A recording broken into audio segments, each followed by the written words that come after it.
why don't we read this one? No. This one? This one? I don't think so. Okay, this one. But how about this one? Huh? You were excited for it. Not feeling it. Okay, well, what about this one? There's a show. You wanted to watch the show, and you wanted to read this. What about Little Women? Huh? Well, you watched all those clips. You liked them. Remember that? It looked pretty good, didn't it? Maybe. I don't think so. Well, what about this? Huh? It'll keep you up all night reading and probably give you nightmares. I'm listening. Well, what if we order some new books too? Ooh, yes. Let's do that. I like that plan. Hey there, storytellers. Welcome back to my channel. Today's video, as you can see from the title down below, are my 10 tips for how to read more as a mood reader. I don't know about y'all, but the mood to read news stories strikes constantly. I mean, constantly. Even in the middle of a current read. If you read one book, you'll have to read all the books. It'll be anarchy. It's a real mess. For those of you who don't know what a mood reader is, basically the type of story you're in the mood for shifts constantly. It can be affected by the atmosphere, the weather outside. You know, a sunny day might make you want to read a contemporary, and the next day it's rainy and you want to read a brooding dramatic classic, or you're just basing it on what you're going through in your daily life. Sometimes stress makes you want to read stressful stories because you sympathize, or sometimes it makes you want to do the total opposite and you want to run away from stressful stories as much as possible.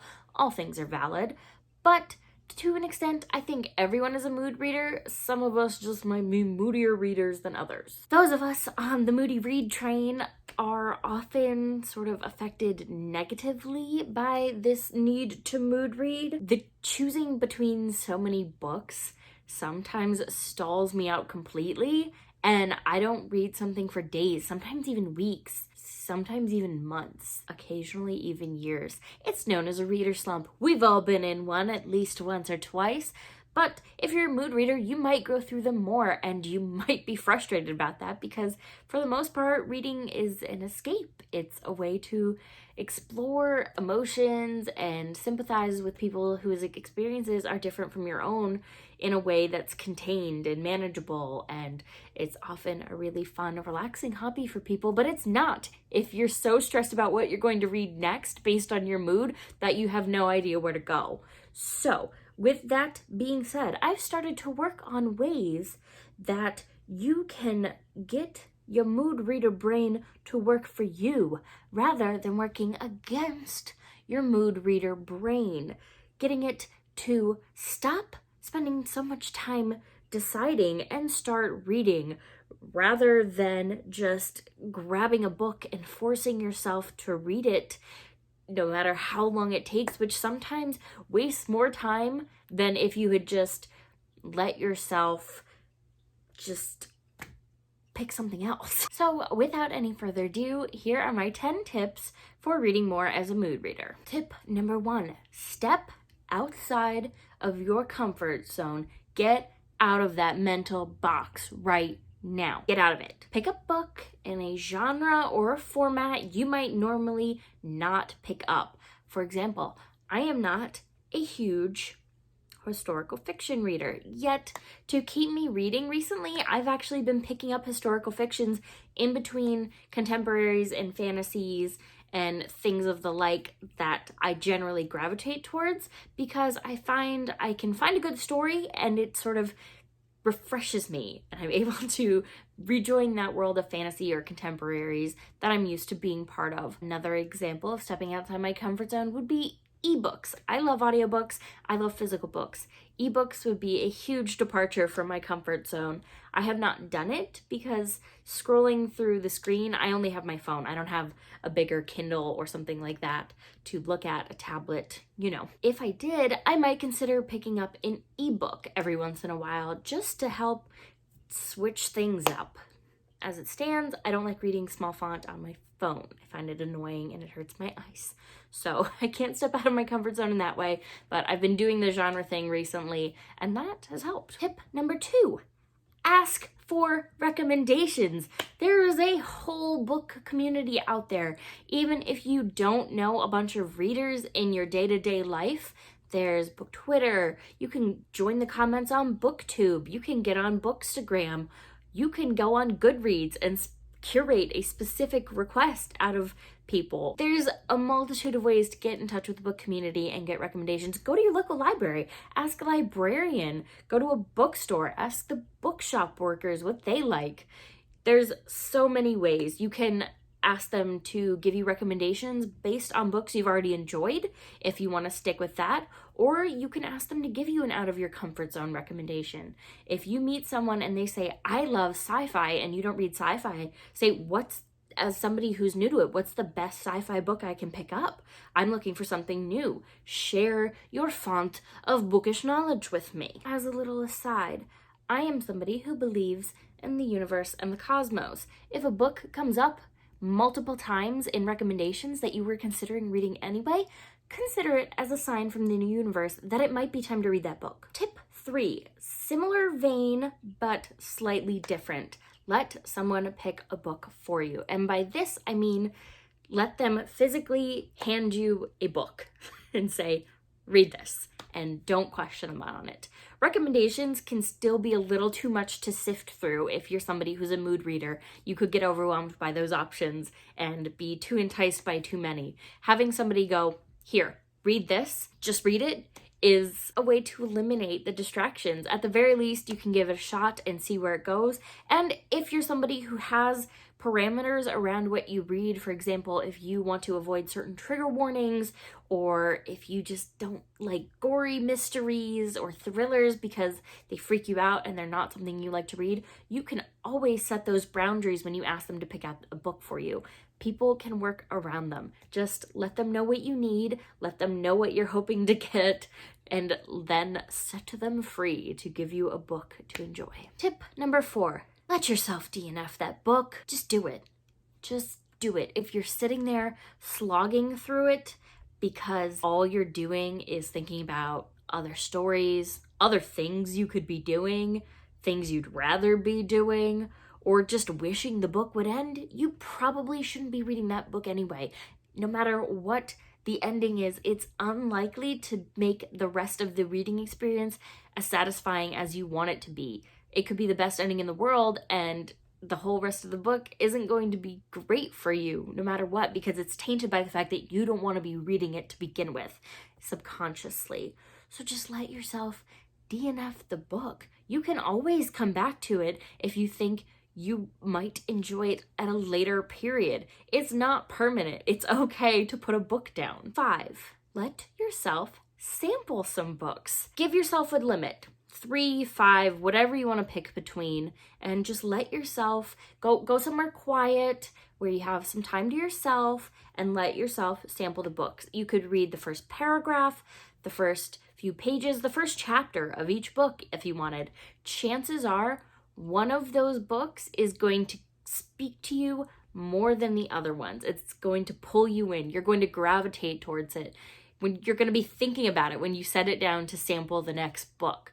That's going to be the book you're going to want to read. But sometimes you need to sample the ones you're thinking about reading to see which one calls to you most, because they all might be interesting, and that's okay. Tip number 6.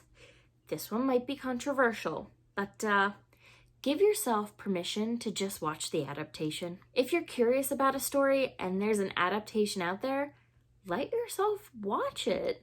It's okay to not always read the book before the movie. If you want to be a purist and this is a strategy that's not for you, you're a book before movie person or TV always, fine. That's awesome. Do you? But sometimes it's a good way to find out whether or not you actually want to read the story. You can watch the adaptation, and if the dramatized version doesn't spark interest in you, the version that, lets you see the characters alive off the page with setting and mood music and all the dramatic beauty of production, if that doesn't get you jazzed about the story, chances are you're probably not that jazzed about the story right now, and that's okay. Or maybe you watch it and it satisfies your feelings for now. Maybe you go, you know what, that was good, but I don't really want to read the book right this second. I'll come back to it. And maybe you watch it and it blows your mind. It's so good. And all you can think about is picking up the book that inspired this beautiful masterpiece. All good, valid reactions. But you never know until you try. And it could be a great way to get you reading another book. And it could be a great way to satisfy your curiosity about a story without dedicating more than like 2 hours to reading an actual full novel and not enjoying it as much as you might if you waited and just experienced the story in a different format first. Tip 7 might be a bit scandalous for some readers out there, but let yourself take a reading break. Sometimes life throws too many things at you, and even though reading is supposed to be an escape and a fun hobby, it just seems like another chore you have to get done. And that isn't what you want for your fun, relaxing time. You don't want it to start to feel like a job. So let yourself take a break. You take breaks from work, you take breaks from working out, you take breaks from other things. You don't do chores 24/7 unless you're Cinderella. Just let yourself take a reading break. It's okay. Sometimes you need a couple hours or days or even longer to just wipe the slate clean, to deal with what life is throwing at you, clear your mental decks, and make room to experience new stories. Because quite frankly, if you're a mood reader, you're likely very moody while reading. And by that, I mean you're probably feeling the emotions right along with the characters. You're feeling those awkward, cringy moments. You're feeling those romantic moments. You're laughing out loud. And that is a lot of emotional work to put on yourself if you're already under emotional or mental stress. So just take a break if you need to. Tip number 8 is for all you folks out there that love lists and order. And for that, I say, set up a reading routine. You could dedicate a certain time of day every single day to reading, but you can even go deeper than just setting out time in a calendar the way some people recommend.